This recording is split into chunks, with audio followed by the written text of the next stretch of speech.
Classifying angles is our topic for today as we head into our geometry unit here. So get that new note packet ready. If you did not pick one up, you are taking these notes in your learning log.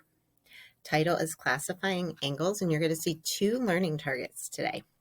I can name and classify angles, and I can find the measures of missing angles. So those are our two goals by the end of this lesson. All right, remember this is a video, so you can pause me and rewind me at any time, but make sure you're listening. Here we go. We're going to get some new vocab, lots of new vocab in this unit. We're going to start with a couple different angles on this first page. So vertical angles are our first topic, and vertical angles are opposite angles formed by two intersecting lines, and they are congruent. So within our definition, we actually got another word that we need to define. And congruent means equal or the same, right?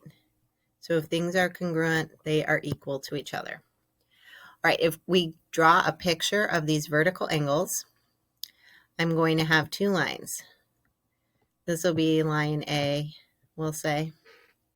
And then I'll grab another color for my second line. This is line B.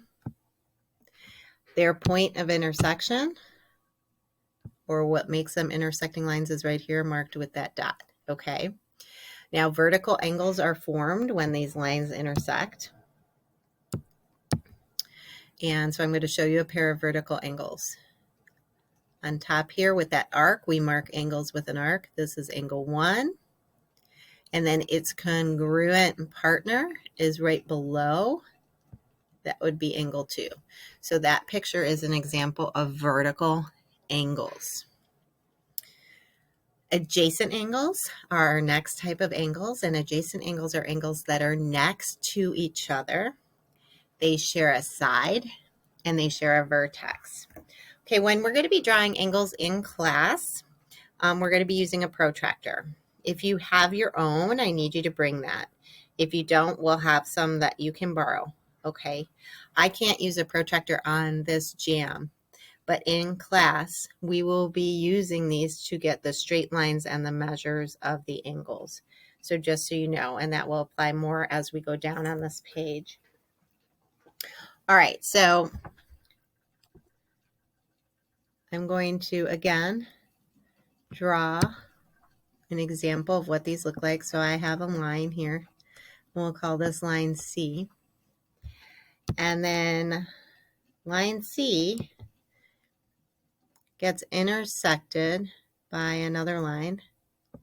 We'll call that line D. Okay, and their point of intersection, I'm going to make black again, just like on the last one right here. All right, so adjacent angles are then formed. Let me show you. We have an angle right here that was formed. And then we have an angle right next to it that was also formed when line D bisected line C. Okay, so the side they share is line D, and the vertex they share is that black dot. So that's what adjacent angles look like. All right, we have 4 more types of angles. How do I define and draw the following angles?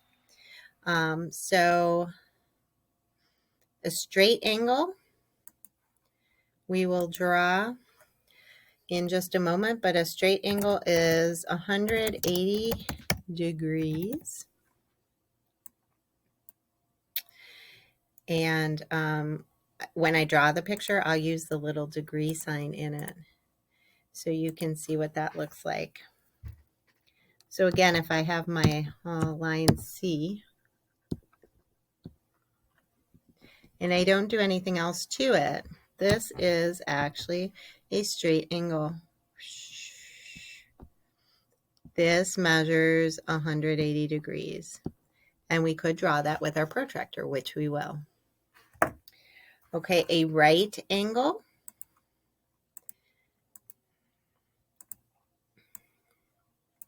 is 90 degrees. And if you have a protractor, I really would want you to practice drawing with the protractor now. And if you don't, when you come to class, we will do that practice. So a right angle looks like an L, I guess. Oop, wanted red. So you have a vertical line and a horizontal line, and they meet and it forms that corner. And right angles are marked to look like a box because the corner is what makes it 90 degrees. Okay, obtuse angle. An obtuse angle. Hopefully you remember it's an angle that's over 90 degrees. So an angle over 90 degrees.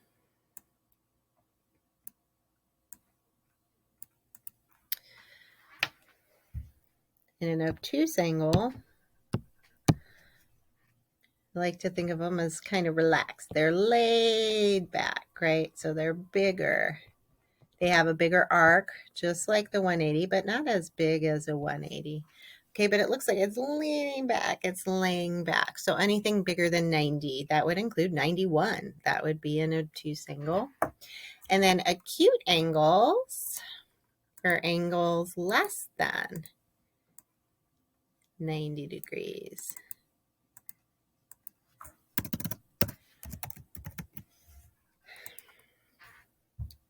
We like to think of acute angles as they're cute, they're small, okay? They're tiny little guys like this. So their arc is not quite as big.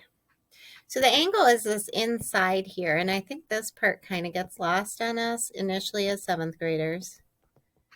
This is the angle, and that arc we're using marks the angle. But the angle is the colored part in there, okay?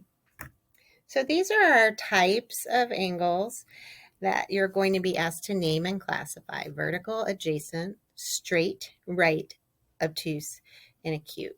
Lots of new vocabulary here. All right, so now let's go on to the second one, find the measures of missing angles. Oh, actually, we've got to do some naming and classifying still. Sorry, forgot about that. Okay, so I have 2 examples of angles here. We're going to name them and classify them. So when we name them, the name is the specific type of angle it is, and the classifying is the specific type of angle it is, and the naming goes with the letters that are around the angle. Okay, so let me grab my pen here for this first one to name this first guy here. He has the letters A, B, C. We use this little symbol for angle, so we can call him angle ABC. ABC. B is in the center at that vertex, so B has to be in the center of your name. You can do the reverse and do angle CBA. CBA. B has to be in the middle because B is the vertex. You can also call him angle B and just use the letter that's at the vertex. And then there's also a number at the vertex, so we can call that angle 1. So there are 4 different ways to name this one. And to classify it, we would use one of the words from the front page. What type of angle is this?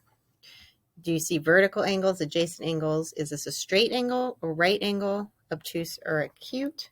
Hopefully you said right. This is a right angle.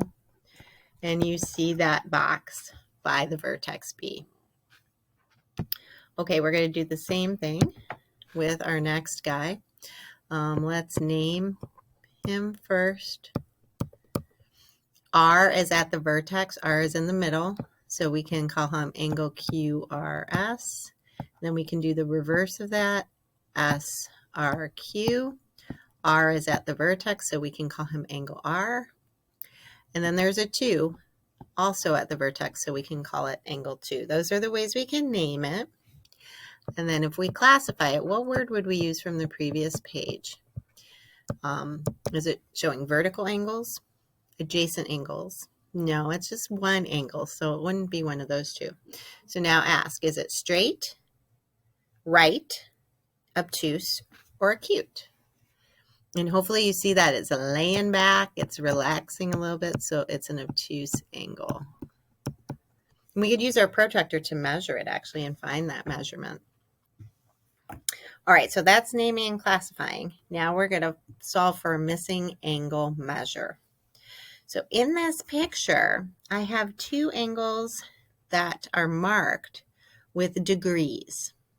Angle ABC, I'm going to put that arc on ABC, I have as 3y minus 10 degrees. So that's an expression. And then angle DBE is marked as 50 degrees. Now, what I know is angle ABC is vertical with angle DBE. That's told to me. So we need to solve for y. And what do we know about vertical angles? Vertical angles are congruent. They're equal to each other. So that's why I could do that same arc on them. If they weren't equal, then I would do different arcs. So I might do 2 or 3. So because they're equal, I can show that in math with what symbol? What symbol means equal? The equal sign. So I can put that between them. And now what you see is I have a 2-step equation. So I'm going to solve that 2-step equation. I'm going to 0 pair my constant. Do the Sophia check. I'm going to divide by my coefficient. And y is equal to 20. Now what I should see happen is when I substitute 20 into that expression, it should then equal 50 because both those angles are congruent. They should both be 50. So if I go over here, 3y minus 10, and I put 20 in for y, I have 60 minus 10. Yep, that is 50. So when it said solve for y, for these to be congruent, y has to be 20. Okay? All right, we're going to practice naming, classifying, and solving for missing angle measures. Bring these notes.